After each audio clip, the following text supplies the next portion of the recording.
Amateur qui n'a pas peur de se mouiller. Francis Gosselin. Il désamorce minutieusement n'importe quelle bombe qui tombe sur l'actualité. La PCHQ a publié son bulletin en matière d'habitation. J'en parle avec la vice-présidente au développement stratégique, affaires publiques et innovation, Isabelle Demers. Bonjour Isabelle. Bonjour, M. Gosselin. Vous donnez la note de C aux politiques publiques et c'est une moins bonne note que l'année dernière, ce qui m'attriste quand même un peu. Il me semble que les messages en matière d'habitation sont largement communiqués. C'est pas comme si on n'avait pas la bonne information. Qu'est-ce qui explique, selon vous, le fait qu'on n'agisse pas suffisamment au niveau des gouvernements pour débloquer la question du logement et de l'habitation au Canada? Mais la question du logement, c'est quelque chose qui est très, très, très transversal, qui touche évidemment les municipalités, qui touche le gouvernement provincial et le gouvernement fédéral. Puis ce qu'on voit, ou en fait, force est de constater qu'en 2025, l'implication directe au niveau de la réglementation, au niveau de mesures très structurantes, ont été à géométrie variable. Une implication très forte, en tout cas des promesses très fortes de la part du gouvernement fédéral.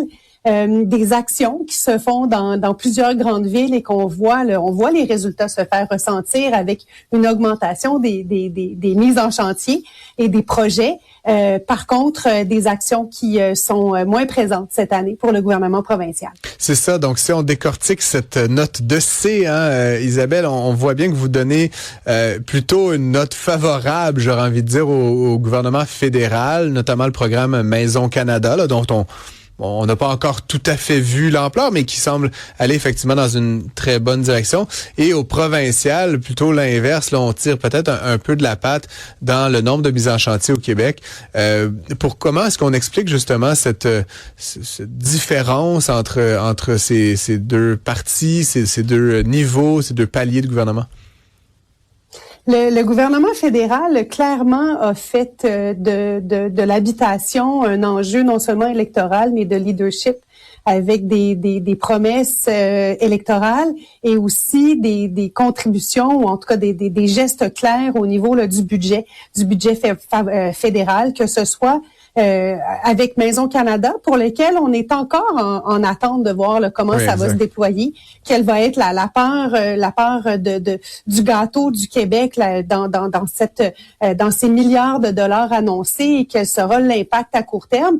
Mais l'intention est là, le geste est là, la structure s'en vient. Donc, on a hâte de voir en 2026 comment ça va se déployer, mais aussi des gestes qui touchent l'accès à la propriété avec des mesures de remboursement, par exemple, de la TPS pour les premiers acheteurs. Ça, c'est quelque chose qui impacte directement les ménages qui se voient à ce moment-là devoir mettre de côté, en tout cas diminuer leur mise de fonds de façon importante pour pouvoir accéder à la propriété. C'est des mesures structurantes qu'on a vues au niveau du gouvernement fédéral. Évidemment, l'équivalent est pas là au niveau provincial. En tout cas, pas encore. Pas encore, justement. J'allais vous poser la question parce que c'est quelque chose qui a été évoqué, là, ce remboursement éventuel de la TVQ sur les propriétés neuves pour les premiers acheteurs. Est-ce qu'il y a de l'écoute? On a quand même eu un remaniement ministériel cet automne. Il y a un nouveau visage qui est connu à l'habitation et les affaires municipales. Quel est le son de cloche à Québec pour l'instant? Les discussions, évidemment, se poursuivent du côté de la PCHQ avec le gouvernement qui est en place. Il y a certainement des actions qui vont se faire au niveau des affaires municipales, beaucoup de projets qui sont en lien. Est-ce que pour ce qui touche la TPS, remboursement de la TVQ, en tout cas au Québec, on n'en est pas là. Ça reste une mesure que l'on recommande et que l'on soutient. On espère que dans le budget provincial, il y aura des mesures directes pour aider l'accès à la propriété. Au Québec, on est les derniers de classe au Canada. Oui, voilà. Et puis, je voulais quand même qu'on en parle parce que je pense qu'on en a déjà parlé ensemble, Isabelle, en ondes et hors d'ondes, mais je suis toujours un peu dubitatif de ces mesures qui visent à stimuler l'accès sans régler pour autant la question de l'offre, c'est-à-dire de la création, de la production de nouveaux logements. On emmène beaucoup plus de gens à vouloir acheter, on enlève des barrières, on leur donne des remboursements, des CELI apps, toutes sortes de belles choses. Puis j'ai rien contre aucune de ces mesures singulières, mais de l'autre côté, si on ne fournit pas davantage de propriétés, on fait juste augmenter le prix de celles qui sont déjà là. Comment est-ce que vous anticipez, peut-être à partir de 2026, qu'on retrouve cet équilibre éventuellement? Mais c'est un très bon point. Puis effectivement, Francis, on en a déjà parlé. Puis il faut agir sur les trois fronts. C'est-à-dire que c'est pas juste une question d'accélérer les mises en chantier. Il faut augmenter l'offre de toutes sortes, hein, l'offre locative, l'offre d'unifamilial, l'offre de condos, l'offre pour être capable de répondre aux besoins des ménages à toutes sortes de phases de leur vie qui est différente. On n'a pas les mêmes besoins à différents moments. Donc, il faut augmenter l'offre de toute forme. Il faut aussi parallèlement aider ou en tout cas faire en sorte que ceux qui décident et qui choisissent ou qui aimeraient devenir propriétaires, parce qu'en ce moment, c'est pas un choix, c'est une fatalité d'être locataire pour bien des ménages, mais ceux qui voudraient pouvoir devenir propriétaires, est-ce qu'on est en mesure de faciliter l'accès? C'est les deux doivent se faire de façon parallèle. Et le troisième élément qui vient soutenir tout ça, il faut préserver le parc immobilier actuel au Québec, qui est le plus vétuste au Canada. Et la propriété ou l'habitation qui est la plus abordable, c'est celle qui est déjà construite, celle où il y a déjà des gens qui vivent dedans. Il faut s'assurer de maintenir ce parc-là. Si on est capable de travailler sur les trois leviers, forcément, la question de l'abordabilité et de l'offre va venir, et on va avoir un peu d'oxygène finalement. Isabelle, vous savez, on a une année intéressante en 2026 pour une association comme la vôtre. Ce sera une année électorale au Québec. C'est un gouvernement de proximité important, je pense, en matière de logement et d'habitation. J'imagine qu'une association comme la vôtre fourbit ses armes, peut-être. À ce stade-ci, là, selon vous, quel parti politique a le meilleur discours ou les meilleures intentions en matière d'habitation et de logement? Bonne question. Nous, on travaille avec tous les partis, ça c'est bien connu, autant au provincial, au fédéral. Ce qui est important, c'est que le logement et l'habitation soient au cœur des décisions qui sont prises. Pourquoi? Parce que c'est pas possible de penser qu'il y a un développement économique qui se fait dans une province, dans un pays, sans qu'on soit en mesure de loger les gens. Et puis, la construction est un vecteur économique qui est important.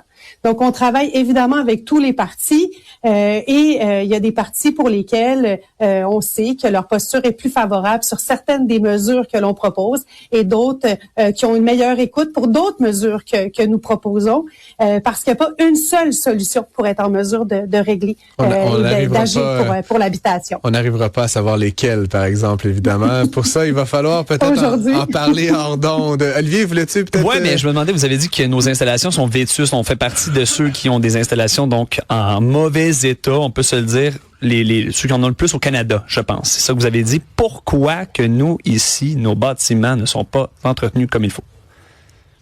J'adore cette question, Olivier. Le parc immobilier au Québec, ou encore le parc d'habitation, est effectivement le plus vétuste au Canada. La structure du parc immobilier est un peu différente de celle qu'on retrouve ailleurs au Canada, entre autres parce que on a une panoplie de petits propriétaires versus avoir de grands consortiums qui sont des grands propriétaires. Donc ça, c'est un des éléments. On peut penser, par exemple, à des gens que vous connaissez qui sont propriétaires d'un triplex, d'un quadruplex, qui vivent à un étage et qui louent les deux autres, par exemple. Donc, on a beaucoup de ça au Québec. Pendant longtemps, la rénovation ou le maintien de ces propriétés-là se faisait assez bien avec une augmentation des loyers qui suivait essentiellement les investissements qui étaient nécessaires pour être en mesure de faire le maintien de ce parc-là. Là, ce qu'on peut voir, c'est que cet écart-là est en train de s'agrandir de façon importante, c'est-à-dire qu'il n'y a pas d'avantage à la rénovation. Ça, c'est vrai au Canada aussi, mais il y a pas d'avantage à la rénovation parce que la rénovation se fait avec de l'argent imposé, pour acheter un bien taxé. Qui coûte cher aussi, les matériaux. Coûte cher, les matériaux, la main-d'œuvre coûte cher. Quand on rénove dans un contexte où c'est pour la location, à ce moment-là, il faut être en mesure de travailler dans un contexte de l'industrie de la construction avec ce qu'on appelle avec décret. Donc il y a des coûts qui sont importants dans ce contexte-là. Et la capacité de refiler la facture, elle est pas là. Et on le sait. Elle est pas là parce que les coûts sont plus importants que la capacité de payer. Donc, ça crée une situation où l'avantage à la rénovation est peu présente. En plus, il est possible qu'on ait une appréciation de l'immobilier qui va faire qu'on va recevoir une augmentation de notre taxe de notre compte de taxe foncière. Donc, on a aussi une pénalité d'investir et de maintenir ce parc immobilier-là. Pourtant, puis j'ai envie que vous me donniez le temps de parler de ça. Pourtant, si on rénovait le parc immobilier au Québec, d'à peu près de 1980 et moins, et si on se promène sur le territoire, là, c'est partout, vous pouvez voir, là, c'est des passoires éco-énergétiques qu'on voit un peu partout. Oui. Si on était en mesure de le rénover, on serait en mesure d'arrêter de gaspiller l'équivalent de 2 barrages La Romaine, la production de 2 barrages La Romaine ou la consommation de 800 000 ménages par année. Donc, on devrait trouver des leviers non seulement pour rénover, ça nous permettrait de maintenir un actif immobilier en meilleures conditions, mais aussi de faire en sorte d'enrichir le Québec à travers un arrêt de gaspillage d'énergie que l'on cherche à avoir de façon importante. On prêche à un convaincu ici, Isabelle Demers, vous le savez. Puis d'ailleurs, demain, j'invite les auditeurs là, qui nous sont fidèles à être à l'écoute. On accueillera Yvan Clich, un spécialiste du domaine de l'énergie, qui va nous parler de certains de ces éléments. Entre-temps, évidemment, je ne peux que déplorer le fait que parfois au Québec, en matière d'habitation, on soit à trop courte vue. On veut pas faire la rénovation, sachant que dans 5 ou 10 ou 12 ans, on récupérerait cet investissement, mais on focalise sur vraiment le jour, le mois, l'année, et parfois ça fait des décisions sous-optimales. Isabelle Demers, vous êtes vice-présidente du développement stratégique, affaires publiques et innovation à l'APCHQ. Merci d'avoir été avec nous. Merci Francis, à bientôt. Merci. Merci. Une autre vision de l'actualité.